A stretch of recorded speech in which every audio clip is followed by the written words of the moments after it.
My name is Alyssa, and today I'm going to teach you how to do a standing back handspring. To do a standing back handspring, there's approximately 3 steps. The first step is to sit and prepare for the skill. The second is to go into your rainbow position, pushing off with your legs. And the third is to snap your legs down and finish the skill. Okay. My experience with this skill is that I've been a cheerleader since I was 4 years old, and I got my back handspring when I was 7 years old, so I've been doing back handsprings for a very long time.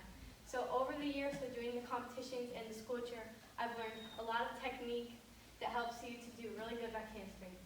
So today, I'm going to teach you the steps to the back handspring and also the technique that goes along with it.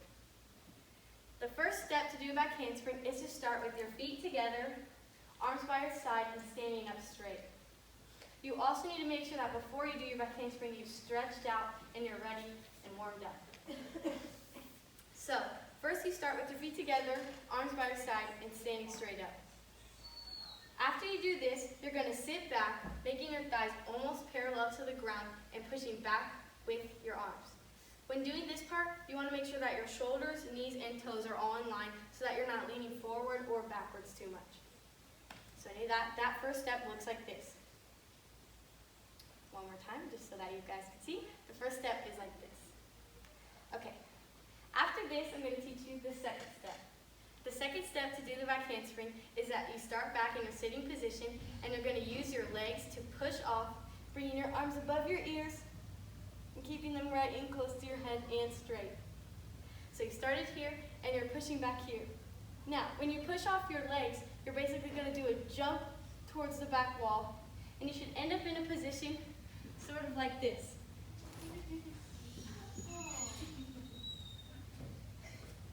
So that is called your rainbow position, and that is where you should end up. After your sit and jump, you should end up in your rainbow position.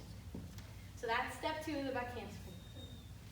So you had your first step, which was your sit, pushing back with your arms, and your second step, which is pushing through your legs, reaching up back into that rainbow position, which I'm going to show you one more time.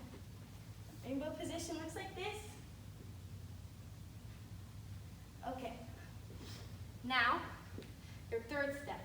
After you're in a rainbow position, your arms should be on the ground, keeping them straight, absorbing your bounce with your shoulders, not your arms. So don't bend your arms like this, you want to absorb with your shoulders. After that, you're going to push off the ground with your shoulders and use your abs to bring your feet down into a hollow position. So that basically looks like this. Okay. So once you're standing like this and your feet have gotten on the ground, you're going to stand up, bringing your arms into your sides, ending your back handspring. So in slow motion, it looks like this. Sit, arms back, reaching up through your shoulders into your rainbow, snapping down with your feet, and standing up clean. Some technique to remember when you're doing your back handspring is that your arms should always be straight, no bending the whole time. You should use your shoulders to absorb your bounce. Your feet should be together the whole time, and your legs should be straight from the time that you push off all the way till the end. Another thing is to make sure that you keep your head in line with your spine and with your arms, because if you put your head in or out, it makes the skill less attractive. So, the finished product is going to look like this.